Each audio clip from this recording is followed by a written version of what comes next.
at Catholic Charities.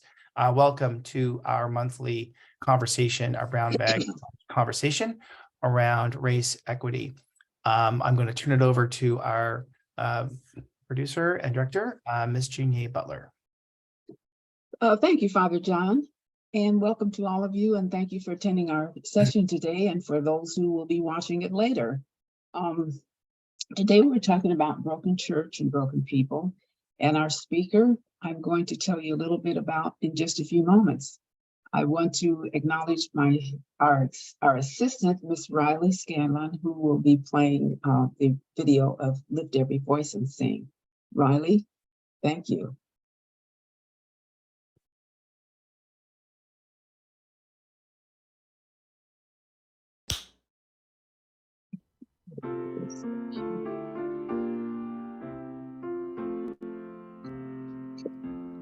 Lift every voice and sing till the heaven ring. Ring with the harp of liberty. Let our rejoicing rise high as the listening skies. Let it resound loud as the rolling sea. Sing a song full of the faith that the dark past has taught us. Sing a song full of the hope that the present has brought us. Facing the rising sun of a new day begun. Let us march on till victory is won.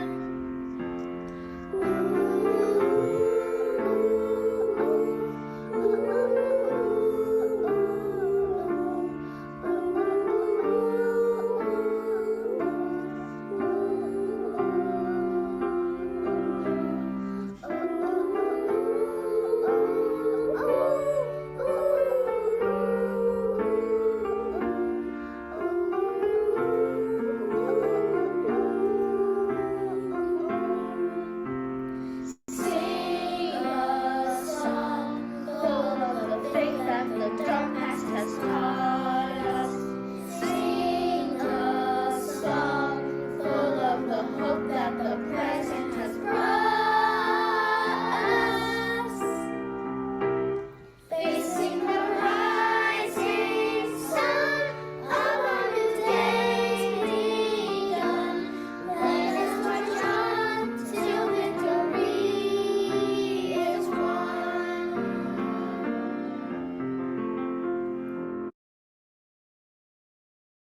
Oh, those beautiful children. I want to, actually, I did welcome, I wanted to do a special welcome, especially for our CEO who has joined us, Greg Kepperly. Hi, Greg. Thanks for coming. Thanks, Um, Janae. Great to see you, and great to Good see to see Rev you Ray as and always. everybody. Oh, my goodness. Thank you. Let me tell you a little bit about our speaker today. Reverend Ray Montgomery joined PACT, which is called PACT, People Acting in Community Together. He joined in 2019 as the executive director. Under his leadership, PACT organizes within faith-based communities, promoting social justice and developing grassroots leaders who speak truth to power and demand equity and justice for all in Santa Clara County, California. His ministry work began at Emmanuel Baptist Church in San Jose in 1989, and later at Antioch Baptist Church in 2005. He was commissioned as an officer in the United States Navy as a chaplain in 2009. After his honorable separation, he returned and served as pastor at several local parish churches. He faithfully served under the leadership of Pastor Willie T. Games as Minister of Education, Youth Minister, and many other ministry capacities. He was ordained in June of 2007 and began the process of personal ministry, developing unique and specific to the nature of his vocation, call, and gifts. He received his Bachelor of Arts degree in economics from the Florida A&M, also we know as Agricultural and Mechanical University, and a Master of Divinity degree from the Berkeley School of Religion, Graduate Theological Union in Berkeley. And currently, he's a second-year Doctor of Ministry candidate at the New York Theological Seminary. He is a proud father of 2 young adults, a son, Jalen, and a daughter, Sophia. He was born and raised in Tallahassee, Florida. His desire is to develop grassroots leaders who become organizers that create transformation by addressing pervasive community issues. He seeks to answer the exhaustive questions of life and its impossibility with the help and aid of the Spirit of God. Matthew 19:26. But Jesus, looking on them, said to them, with men, this is impossible, but with God, all things are possible. Let us welcome Reverend Ray Montgomery. Reverend Ray, it's all yours. Go for it. Thank you. Thank you, Ms. Butler. Thank you so much. And thank you, everyone, for graciously taking the time to listen to anything I have to say.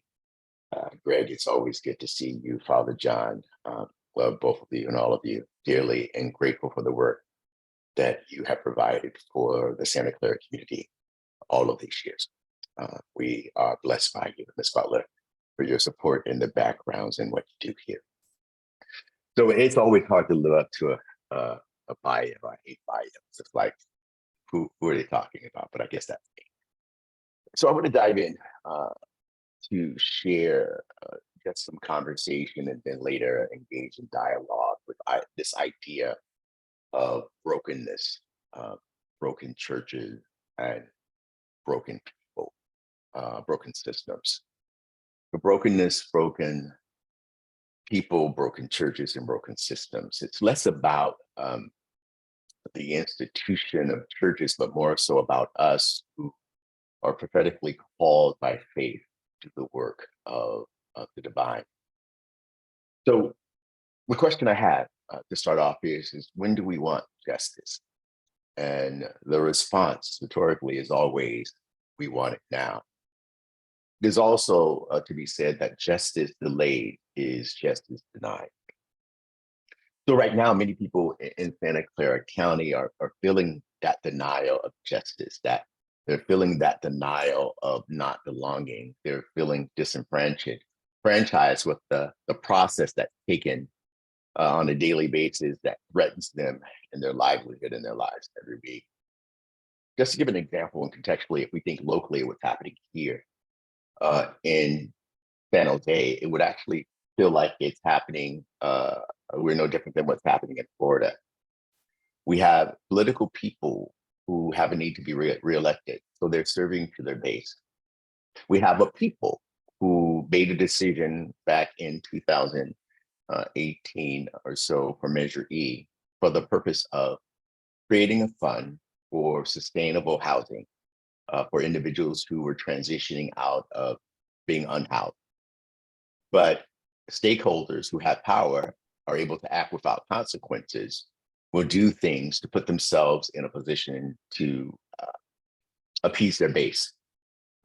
So eliminating homeless people off the streets so they can't be seen, so that they can continue to be othered, satisfies the base and places certain stakeholders in a position to be reelected. Well, there's nothing we've gained in this country related to these type of actions that has been about the expansion of rights when we do it together, right? When we face individuals who have the power, who make decisions about us, for us, without us, the only way we gain this is by people coming together, by organizing. by fighting for ourselves, this self-reliance of not asking, what are you going to do for us, or waiting for you to do something for us, we found that we've had to do it together. So in such a time as this, like in Florida or even San Jose, it's not a time to be passive. There has been, this is a time where our rights are being threatened, where lives are at stake, where people are being othered, where they don't feel like they belong. So this is a time to be active.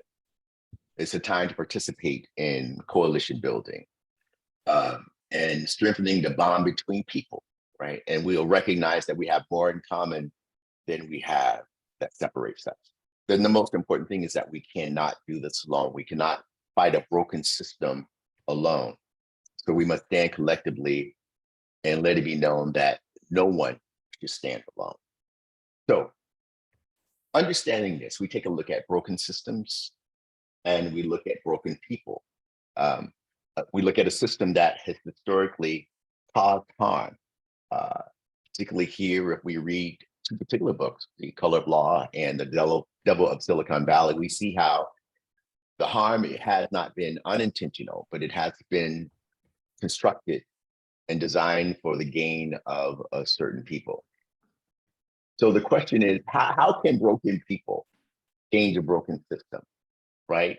And broken people are fighting together against a broken system. So we look at this idea of trauma, right?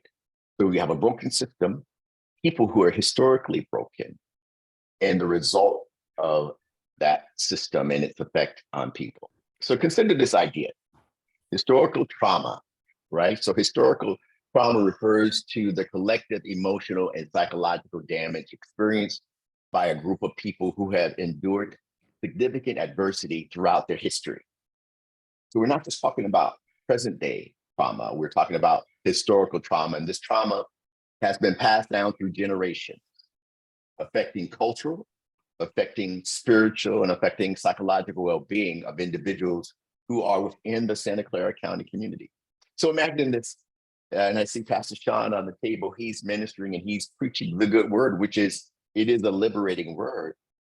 And he's trying to get these people to come together, but they're all broken.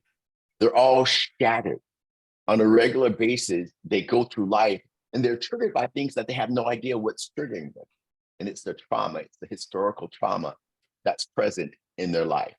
So can you imagine something that's broken, crossing a bridge and building something that is sustainable? Quite the challenge. So I'll give an example of historical trauma.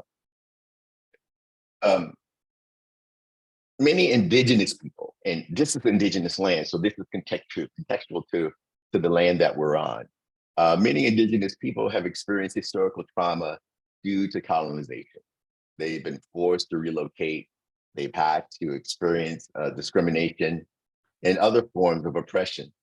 See, this trauma has been passed down through generations, resulting in high rates of substance abuse, high rates of mental illness and suicide. And just as similar, African Americans in the United States have experienced historical trauma due to slavery, Jim Crow laws, and ongoing systems of racism, which has led to generational poverty. When we talk about generational poverty, specific here in Santa Clara County, there is a reason why African Americans lag so far behind their peers.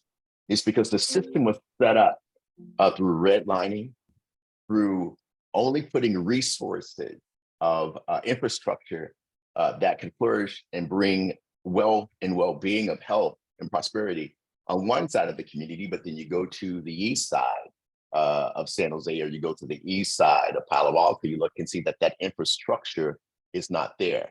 Not only is that triggering relational to trauma, but it's also psychologically impacting based on the social environmental impact that it has on people.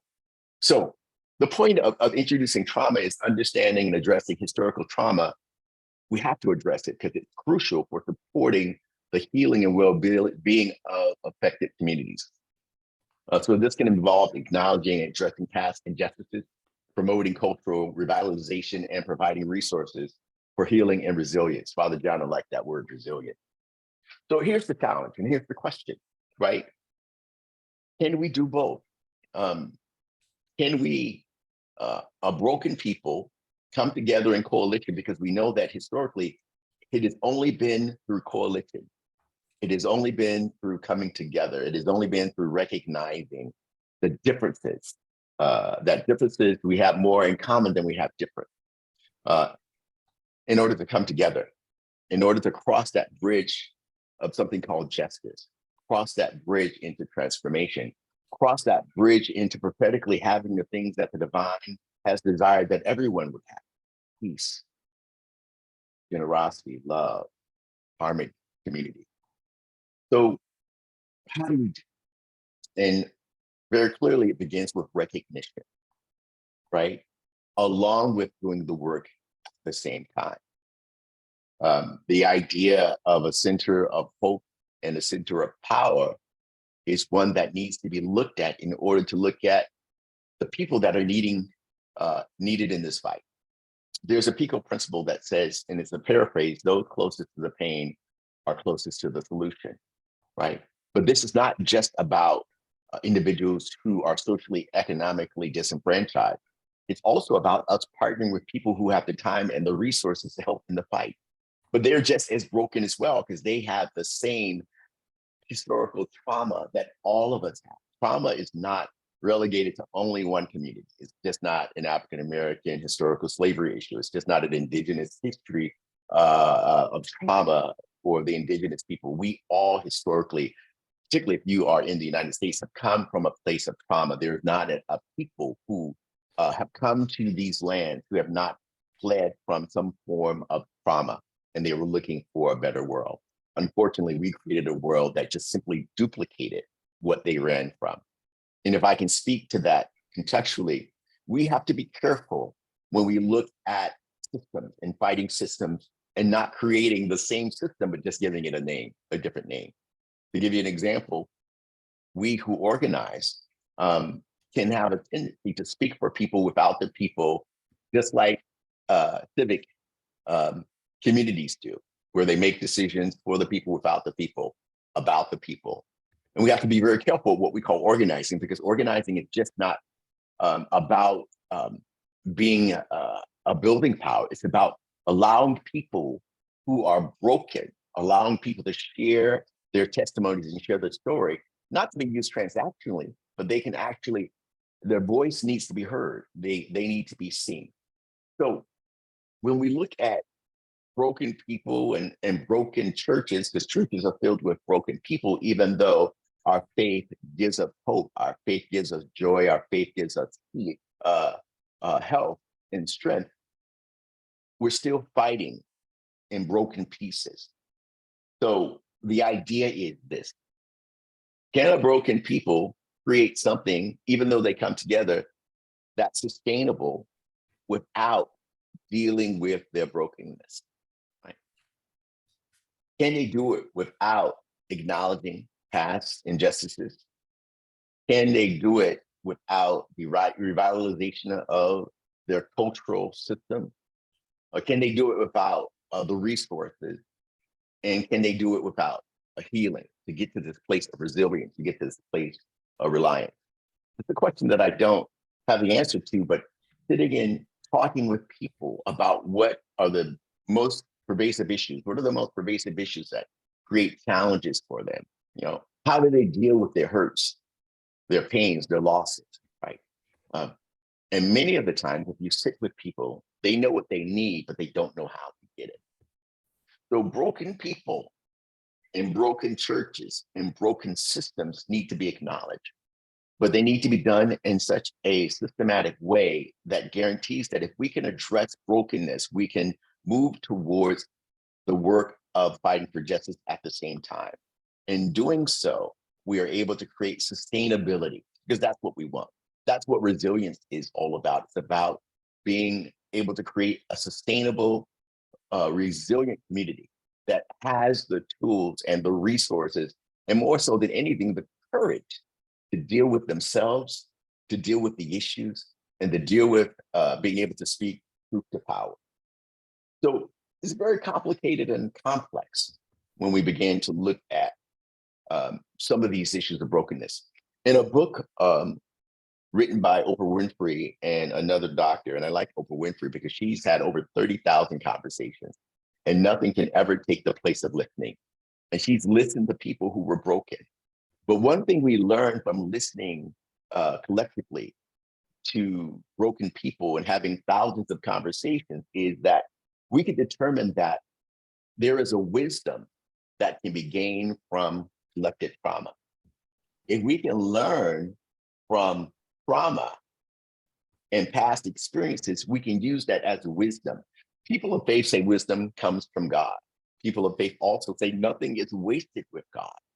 So if we can cultivate an understanding of diving into our brokenness, these broken pieces, and we can take on a philosophy of what wisdom can we acquire that will allow us to join together, all broken, all with historical trauma, but this wisdom that can lead us collectively to the other side, which is a place that gives us peace, happiness, a place of belonging, a place where everyone has a sustainable wage, a living wage, a place where everyone has a home, a place where jobs may not pay the same, but people are able to live and be employed. They are able to feel like they are contributing to a healthy Santa Clara County, right? So there's a process that is involved. So what do we do? Where do we go from here? We can continue, as MLK says in his book, where do we go from here? Chaos or community, right? Let's choose community, but in choosing community, we must have the courage to look into our broken collective pieces. We must have the courage to look at the historical trauma, name it, own it. We must then look at how do we begin to restore it and provide a pathway forward, knowing that if we come together without acknowledging it, we may have some victories, but those victories may not be sustainable. So the question is, what are our next steps? How do we get there? And one solution that I have is doing both and, which is one of our favorite words of the day. Being broken, but then having a process of healing and resilience in place, and then coming together and organizing, building collective power, speaking truth to power, so that those who are closest to the pain are now part of the process. They are not othered, they belong, and we're able to create a community where everyone is seen and valued. And we are able to have a great legacy in history as we prepare for a better Santa Clara County. So those are just some simple thoughts that I try to box into a little bit of time to stimulate some conversation about what do we do? What are our pathway forward? What are some of the consequences that have been a part of broken people and broken systems? And how can we do both of them together? Is it realistic? So I throw it back to Ms. Butler to lead us into some question and dialogue related to some of the claims that I've made and some of the reflections that I've shared. Thank you. Thank you, Reverend Ray. That's so much to pack in and to think about. And I have a question, and I'm sure we'll ask those that are on this call that they have questions as well.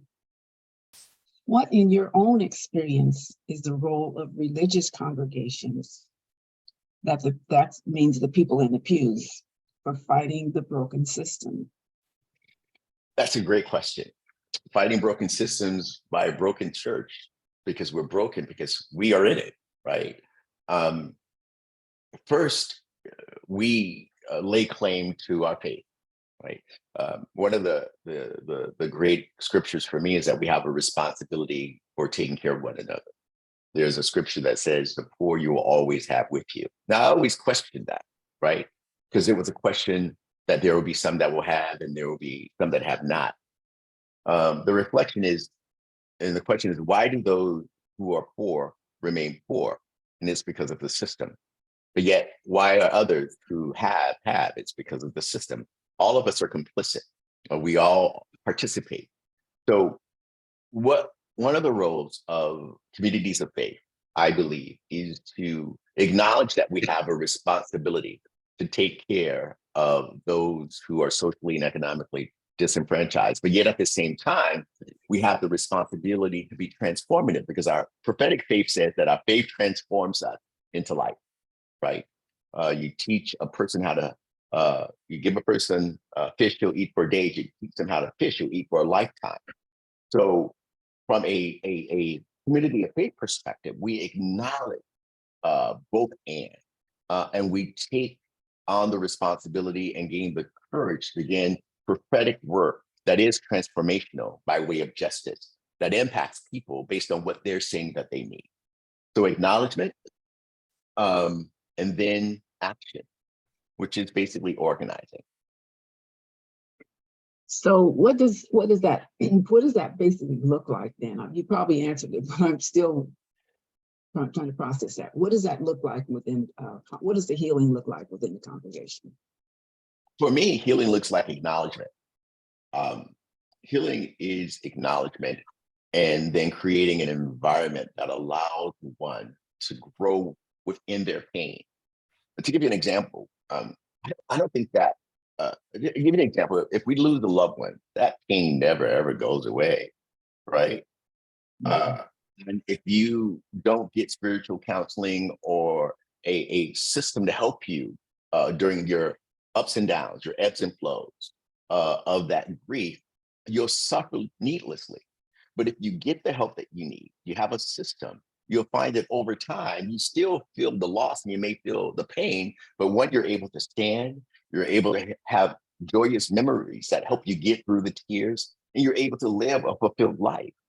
So the church is like that. We dive deep into the pains and hurts of the people. We just don't ignore it, because we know that our faith is not sustainable in the midst of unacknowledged brokenness. There's something to be said about truth, right? That sets us on a pathway of being open to receive what our faith says that we can have, which is a sense of freedom, which is a sense of belonging, which is a sense of not having to hide, right? Behind guilt and shame. So yeah, I hear that piece. I also want to know, how do we move people from their sick bed into the streets to demand action? And that's a great question. First of all, it would be great if all people of faith and faith communities just flooded the streets. But there's something to be said, like the Marines. Many are called, but few are chosen. In this work, there's only been a few people, right, with the courage and the fortitude or the call to do this work. So, but we have this invitation, and we have this understanding. We must provide an invitation. People must be invited into the work. So the only thing that communities of faith can do is invite people to the work. And those who are called to the work, like myself and Father John and Greg and yourself, we'll respond to the call. But if you don't lift up a clarion voice, if you don't extend an invitation, right, you'll never be able to begin the process of doing the work. So the first thing is always have, if we make the decision to be justice oriented and create many ministries around transformative justice, we must allow individuals to respond to a call. And the only way they can respond to a call is to make it. So you're basically standing, you have to be invited to that, but also we have to be willing to acknowledge a lot of stuff, I guess. Is that right? That is true, but there's a PICO principle. This is where grace is so important. There's a PICO principle. You can't hold people accountable for what they don't know, right? No. Many people think that they don't have a voice. Many people think that they don't have power, but they do have power. And if a community of faith begins to teach them that they do have power, but then when we join collectively, we have community power, then it begins to awaken the possibilities within them. So it's not that they don't want to engage, it's not that, but people don't know what they don't know. So it's our responsibility to be teachers of people in order to activate that which is inside of them, but they didn't know it existed. So I'm sure many of the people on this call are listening that they didn't think that they can do X, Y, and Z until someone told them that they could, or they were invited into something. So I believe that communities of faith that are called to this work, because all community faiths are not called to this work.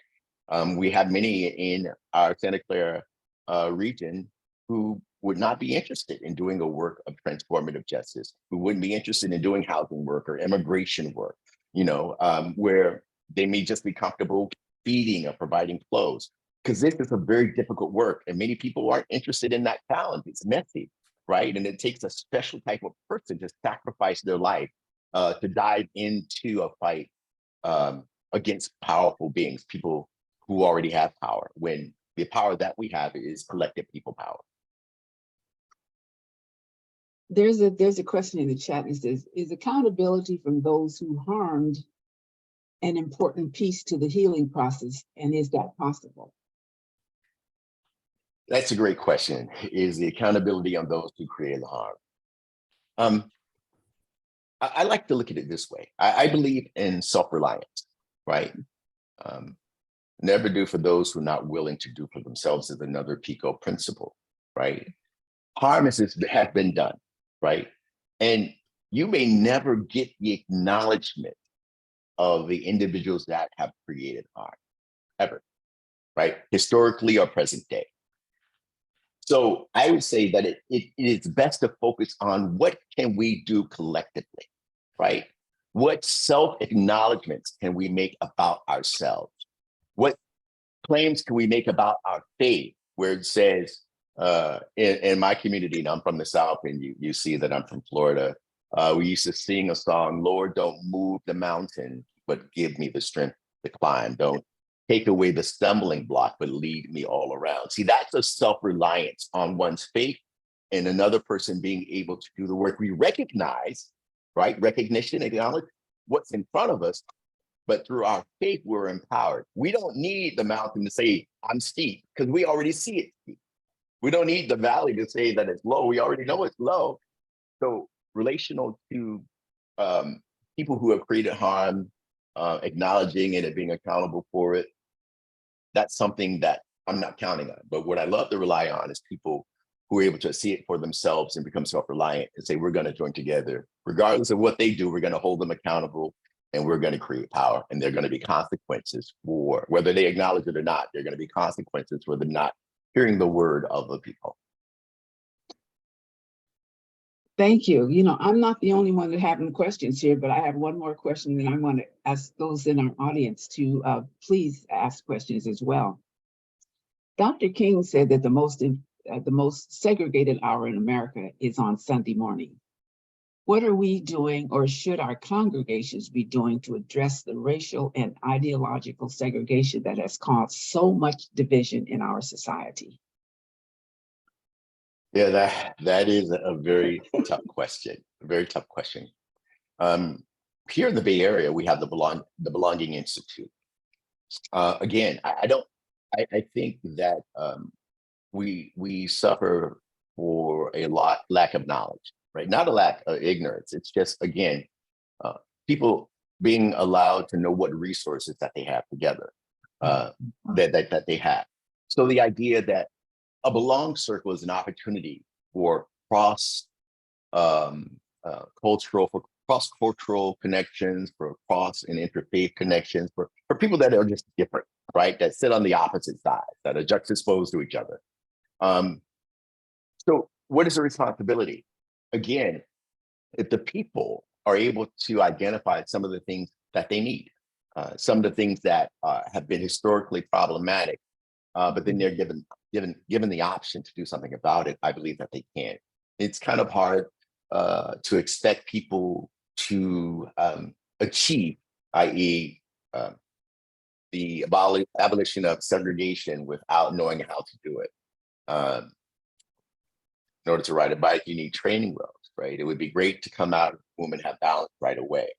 But again, this is a training process. So imagine if we had an Institute of Resilience, right? Mm-hmm. And it was led by a multi-faith group of faith leaders. And it was our job to go out and talk to communities of faith and ask them, hey, is the fact that communities of faith so separated an issue for you, right? How do you feel about it? Hey, would you like to do something about it? right? And we may have 1 out of 10, respond to say, yes, we're winning. So again, we have to create a community that is open and acknowledging that there is separation. But what are we going to do about it? Because it's not going to happen on its own, right? A center of resilience and a center of power will be great. One that teaches healing and belonging, and the other one that teaches collective power building, where no voices are silenced and people can be heard. It's something that would be greatly beneficial, but the expectation of communities of faith to do it on their own, I don't think is very realistic, right? There needs to be an entity that helps clergy who on a regular day-to-day basis are at their best trying to be a good human being and live in this non-sustainable Santa Clara County, at the same time tending to their flock or their community or their parishioners who are experiencing triggers of trauma historically, who are trying to afford housing, who are trying not to be victims of a broken immigration system that was once created so that capitalism can flourish, but now being used as a weapon against those who helped build the backbone of Santa Clara County. So there has to be systems in place to invite people and support and resources. When we talk about how do we recover from past trauma and past problems, there has to be intentionality around that. Resilience and belonging, those are very, I guess they're powerful words in a sense. And yet, I don't know if some people just don't feel like they really belong, but there's some of us are very outgoing and we belong wherever we want to belong. How about that? Where are you? Yeah, I mean, resilience and belonging. To give you an example, Santa Clara County is one of, I don't have the statistics, and I have Reverend Sammy working on it. She's my civic engagement person. Imagine a child here in Santa Clara County. Their parents are working 3 or 4 jobs, right? Because that's the only way they're going to be able to pay rent, PG&E, $5 a gallon per gallon for gas, and feed them, clothe them, provide housing, food, and shelter, all of these things. And they see their parents struggling. From a social, economic, and mental place, psychologically, it creates a mentality of transition, right? I don't know if I'm going to be here long, right? Because I can visually see all of the things that my parents are doing, be it a mother and father household or a household with 2 parents or a single parent in the household. They are seeing the struggle daily. And that developed, and when we talk about historical trauma, that developed a present day trauma where they cannot see themselves being able to have sustainability in that space. They may not articulate it that way, but when it translates into a mindset of being transitional, they are bouncing one place to another. There's no stability. What's my point? When a person has and is a part of a community, but there's no stability, they don't feel like they belong because they are seeking the ability to have peace, have tranquility, have all of the things that other people who feel like they belong in this area. And I'll make it more personal. Being an African-American man, there are only 2.5 African-Americans here in Santa Clara County. That's about, let's say 45,000 Black folks. There are no Black communities, right? There's no Black downtown, right? Or an area that could say, hey, this is where Black folks are. So even me having resources can feel like I don't belong because there's nothing that represents me. So it's not about so much having things, but it's feeling like you're a part of the community, that you're contributing, that you are a part of the vitality, that you can see yourself in the space. And the resiliency part of it is that if you can belong, life has its ebbs and flows, it has its ups and downs, but resiliency says that you have the ability to have sustainability, right? You have the ability to bounce back. And in places where our lived experiences are ups and downs, when we belong, when we have the feeling of belonging, then resiliency is just second nature, right? Because we know that we belong and we're less transitional. And it just creates a better mindset within our own self psyche and lived experiences here in Santa Clara County. Yeah, you know, actually, historically, Santa Clara County or San Jose, we've never, I mean, I've been in this valley for a long, long time, and you have too, but not as long as me anyway. But 89. well, yeah, well, that story. Anyways, um, we've never had a specific, say, black congregate, you know, black section. No, we lived everywhere. They lived in East San Jose. I lived in Milpitas, da da da da da. But I think that we all, those of us that have been here a while, we remember when there was a coming together. When I recall they have what they call the choir nights. And the choir nights, they went all over the place. One Sunday, this month they were going to meet at the Holiness Church, and the next one's going to be at the Baptist Church, and blah blah blah blah blah. And so there was that coming together, and then there was, you know, little clubs that we used to have, and we always did that. I don't know what younger people do now. How do will we recapture that or what? So this is why it's important to recognize brokenness and a need for a collective and fighting a system. Because from a BIPOC perspective, that is Black, Indigenous, and people of color, we are seeing the results of the intentionality of a system. Again, I mentioned the book, The Color of Law and the Devil of Silicon Valley. Mm-hmm. Right now, African Americans, and I don't have the numbers for other communities, but African Americans have an extinction date in Santa Clara County. In the next possible 35 years, you may see no African Americans here, right? So you have to ask yourself the question, why, right? And not so much why, we know why systems have forced were created and designed to separate. Systems were created to minimize the ability to accumulate wealth through real estate purchases. We know those. And the answer is, what can be done for our young folks? We have individuals here who have young children. Many of you here have children who cannot afford, regardless of your ethnic background, they can't afford to live in Santa Clara County. Not feasible, right? So in order for African American community to maintain or avoid extinction and develop an idea of permanence, that is a place of presence here, we have to come out of our silos and work collectively together. It's the same thing with other communities working in allyship, who come together, who train and develop leaders, who understand what power is, they understand what broken systems are, but again, they also acknowledge historical past and harm that have brought us to this place. So it's going to take, Ms. Butler, a collective, a recognition and a collective to really avoid the elimination of Black people in the South Bay and Santa Clara County.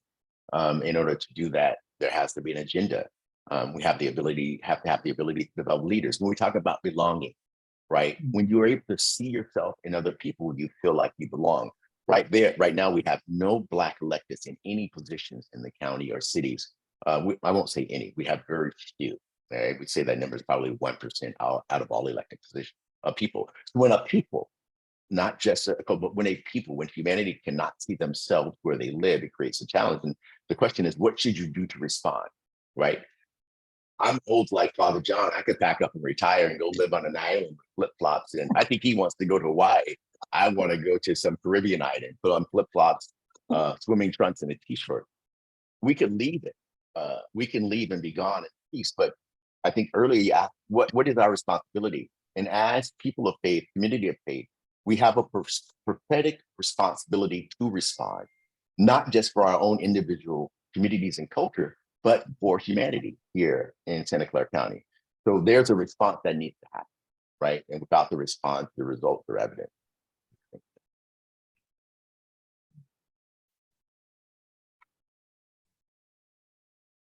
Yeah. Please feel free, anyone in this audience, to just bring up your questions, because I'm the one that basically asked all the questions, but I have another question here. What work is being done to bring people together, organize Black and Brown and congregations together, Spanish speakers, Catholics, and HBCUs? Well, actually, HBCUs would be a powerful coalition for change. However, many people don't know what HBCU is. Yeah. So I probably asked a couple of questions at the same time. Did I get mixed up? No, it's okay. HBCU stands for Historical Black Colleges. I attended Florida, the Florida Agricultural and Mechanical University, which is Florida A&M University. Yeah, my kids, all my grandchildren and my daughter, they all attended, graduated from HBCUs, and they're still, some granddaughters are still at HBCUs. So we're an advocate of that. Even though they were born and raised right here in Santa Clara County, there was just something about that draw that that's where they went, and they've been able to flourish. Yeah, absolutely. Absolutely. So you remember at the beginning when I talked about when do we want justice? We want it now. What do we need justice? When do we want it? We want it now. Yeah. And then I talked about the idea that no one can do this alone, right? There has to be allyship. But then I also mentioned that we have to be very careful in that allyship, that it doesn't become another form of a supremacist system, right? A supremacist system is making laws or creating budgets for the people, about the people, without the people. And we're finding even allyship, there is the tendency that individuals like myself began to make people for the people, make decisions for the people, about the people, without the people, right? From top to bottom. And to give you another example, I said 45,000 African Americans that exist in the South Bay. 50% of those individuals are at risk of being unhoused, right? So imagine the top 50%, like myself, who's not at risk, speaking for those who are at risk. That's what we want to avoid. We want to make sure that we lead with, not in a transactional way, but we lead with the voices of the most impacted people. Because again, those closest to the harm, the pain, are those who can tell you exactly what they need. So there's no need for you to speak for them. They're able to speak for themselves, but we have to avoid canceling their voices. And right now, in some allyship spaces, we're doing exactly that. Maybe I won't make any assumptions, but I know the result is impacted people in some cases are being silenced, their voices not being heard, and there are others that are stepping in their place when it should be them standing in that place. So allyship is one thing, and maybe the only thing. Each individual working in their own collective spaces, but making a commitment that they will not attempt to do the work alone, that they acknowledge the global Santa Clara County and need that we all have. Just like I mentioned, it is not just an African-American issue for housing and their children. I have a leader who was a PACT leader, and had a one-to-one with her last week. And she's a lawyer, and she's successful. And her husband retired to Oregon, but they didn't sell their Santa Clara County house. Why? Because their children had to move in. Not because their children didn't have good education, not because their children didn't have good jobs, but they simply could not afford it, right? So this is not just a BIPOC issue. This is a Santa Clara people issue. And the only way that this is just one issue, and the only way we're going to overcome it is by coming together, right, in allyship. But we can't do it at the cost of speaking for people who are most impacted. We have to be able to work not just alongside of them, but sometimes we have to move the hell out of the way, right, and make sure that we train and develop them so that they can be the voices and the faces of the movement of transformative justice, which leads to their needs being met based on what they say they need.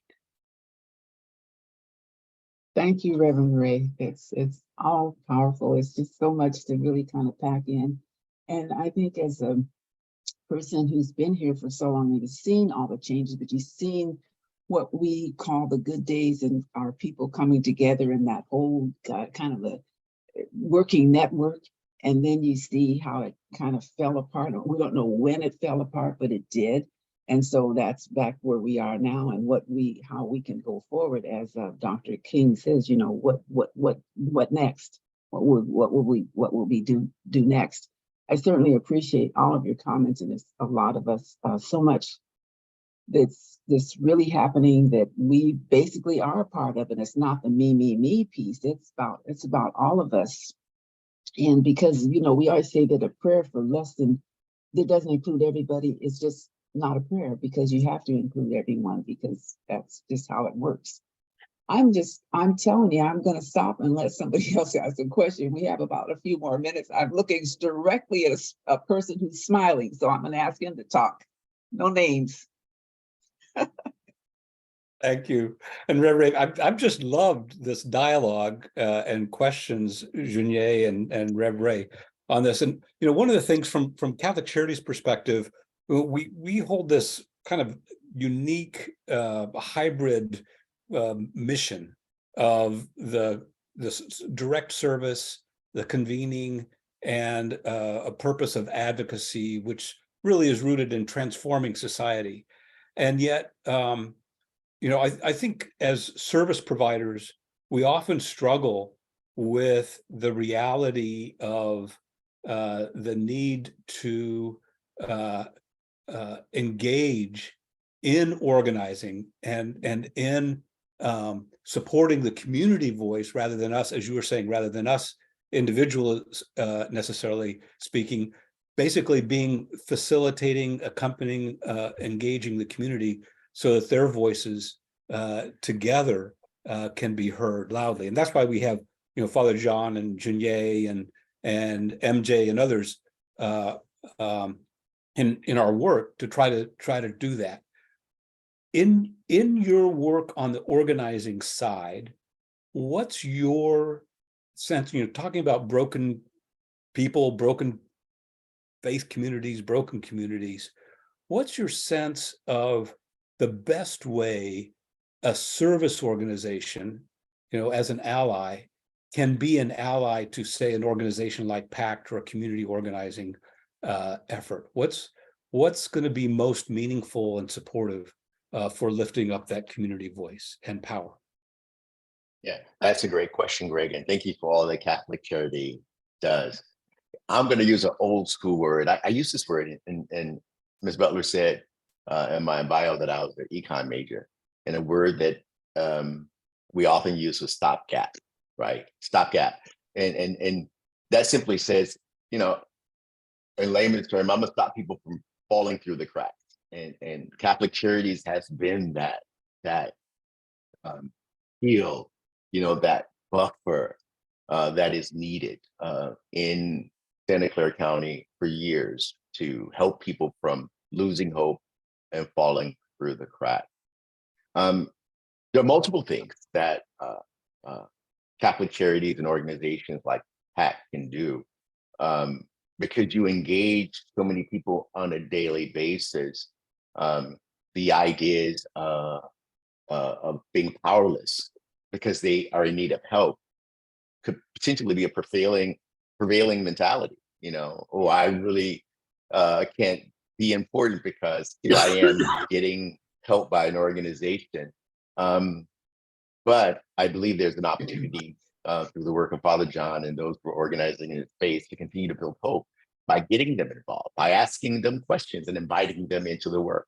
Right? What are your biggest challenges? I know what your needs are right now, because I know you're here for food. Right? That's obvious. Why do I need to ask that question? That's just like saying, how steep is that mountain? Right? But how about engaging, as Father John and the organization has been doing, and asking them, what is it that you need, right, that I can't do, right? And the organizing cycle, or the questions are, what are the biggest challenges? What keeps you up at night? What do you need? And then the idea is, what gives you hope? That gives you the opportunity to be empathetic or sympathetic to the individual situation. Then the next question is, do you want to do anything about it? Because they don't think that they can do anything about it at all. What the Catholic Charities are doing is saying, you're wrong. you can do something about this. So what can you do? In the thousands and thousands of encounters that you have, where you give hope and you keep people from falling through the gap, invite them into the work so that they can not only feel the power as an individual, but the power of the faith and the strength of a faith community that gives hope. And that makes people not only believe in something that's beyond ourselves, but allows them to believe in themselves, right? That they can be a part of transforming justice to get the things that they say that they need. Amen. You know, amen. I say the same thing. Is that thanks to Greg, we have a very significant investment in community development through our community organization. So, and we just continue to do the work. And thanks to our CEO, thank you again. I think we're getting close to the end, and I certainly had hoped someone else would have had more questions, but I hope that you really gained a lot from just watching to listen to this. For me, I'm most likely I will listen. I will play it again because, you know, when you're trying to moderate and this, and that, and the other, sort of missing stuff. So I have to go back and watch, you know, make sure I listen to it again. So I want to thank you all for coming. And so next month, we have, let me see, Reverend Jeff Moore, who's going to really expound on the Black extinction point. That's going to be a very interesting, and we certainly thank you, Reverend Ray. Just thank you so much for all this in-depth information that you gave to us. And thank you for being one of our supporters. And we wish you much love and much success. Thank you, Father Ms. John, Butler. thank you. Thank you. And I just want to thank everybody here. I'm going to actually let our CEO give the last word. Just want to thank everyone. Thank Ms. Junier, Briley, and of course, our guest host, Rev Ray Montgomery. It's been great being a colleague with Ray these past few years, getting to know him and really support the work that's going on in community organizing. So I'm going to give it over to our CEO, Greg. So once again, just a big thanks, Rev Ray. A great ally, great partner in transforming our community, creating a beloved community here in the Valley of St. Clair. So thank you, Rev Ray, Father John, Junier, and everybody. God bless. Thank you. Thank you. Thank you. We're in the words of Harambe. That means together. Absolutely. Bye. Thank Bye, you, everyone. everybody. See you next time. Thank you. Bye-bye. Bye.